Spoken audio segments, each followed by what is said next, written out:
দেশের ইতিহাসে প্রথমবারের মতো দেশের কোনো স্টেট বড় আকারের ডেটা সেন্টার নির্মাণে 1 বছরের সাময়িক স্থগিতাদেশ জারি করেছে। মঙ্গলবার নিউ ইয়র্ক সিটিতে আয়োজিত অনুষ্ঠানে এ ঘোষণা দেন গভর্নর ক্যাথি হোকুল। কৃত্রিম বুদ্ধিমত্তা বা এআই খাতের দ্রুত সম্প্রসারণের ফলে বিদ্যুৎ গ্রিড, পানির সরবরাহ এবং পরিবেশের উপর বাড়তে থাকা চাপের কথা উল্লেখ করে তিনি এই পদক্ষেপের ঘোষণা দেন। কৃত্রিম বুদ্ধিমত্তা বা এআই শিল্পে দ্রুত সম্প্রসারণের মধ্যে বড় আকারের ডেটা সেন্টার নির্মাণে 1 বছরের সাময়িক স্থগিতাদেশ ঘোষণা করেছে New York state. Governor Kathy Hochul জানান, এই সময়ের মধ্যে পরিবেশ, বিদ্যুৎ ব্যবস্থা ও স্থানীয় জনগোষ্ঠীর সুরক্ষার কঠোর নীতিমালা তৈরি করা হবে।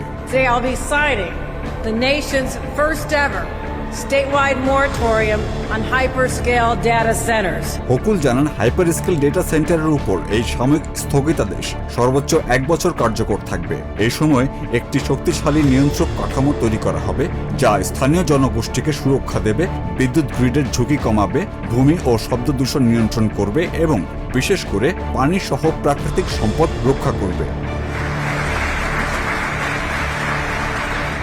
তিনি বলেন, কৃত্রিম বুদ্ধিমত্তা মানুষের কাজ, শিক্ষা, যোগাযোগ ও ব্যবসার ধরন বদলে দিলেও প্রযুক্তির জন্য নির্মিত বিশাল ডেটা সেন্টারগুলো বিপুল পরিমাণ বিদ্যুৎ ব্যবহার করছে। এতে বিদ্যুৎ গ্রিডের উপর চাপ বাড়ছে এবং গ্রাহকদের বিদ্যুৎ বিলও বেড়ে যাওয়ার আশঙ্কা তৈরি হচ্ছে।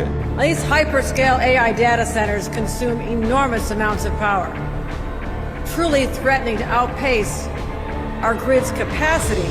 হোকুল ঘোষণা দেন, ভবিষ্যতে নিউ ইয়র্কে নতুন ডেটা সেন্টার স্থাপন করতে চাইলে প্রতিষ্ঠানগুলোকে নিজস্ব বিদ্যুৎ উৎপাদন করতে হবে অথবা স্টেটের বিদ্যুৎ গ্রিড ব্যবহার করলে অতিরিক্ত অর্থ পরিশোধ করতে হবে। New York will require data centers to either produce their own energy or pay a premium to tap into our grid.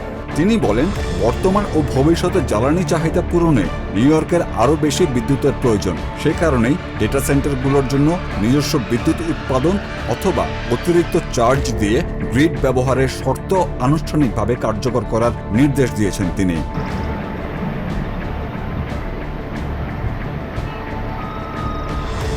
Hochul আরও বলেন, যেসব এলাকাবাসী ডেটা সেন্টার চায় না সেখানে এসব প্রকল্প নির্মাণ করা উচিত নয়। তাই কোনো ডেটা সেন্টারই স্থানীয় জোনিং আইন কিংবা স্থানীয় কর্তৃপক্ষের অনুমোদনের বাধ্যবাধকতা থেকে অব্যাহতি পাবে না। Hyperscale data centers do not receive tax benefits.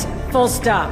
Governor ঘোষণা দেন, হাইপার স্কেল ডেটা সেন্টারগুলোকে আর কোনো কর সুবিধা দেওয়া হবে না। তার ভাষ্য, নিউ ইয়র্কের করদাতাদের অর্থ প্রযুক্তি কোম্পানিগুলোর সুবিধার জন্য ব্যয় করা হবে না। তাই তিনি ডেটা সেন্টারের জন্য বিদ্যমান সব কর ভর্তুকি বাতিলের প্রস্তাব দিয়েছেন।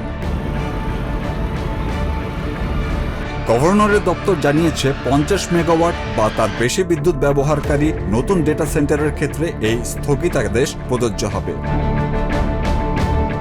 Saif Rakib, TVN 24 news desk. New York থেকে সম্প্রচারিত টিভিএন 24 টেলিভিশন বিশ্বজুড়ে বাঙালির কণ্ঠস্বর।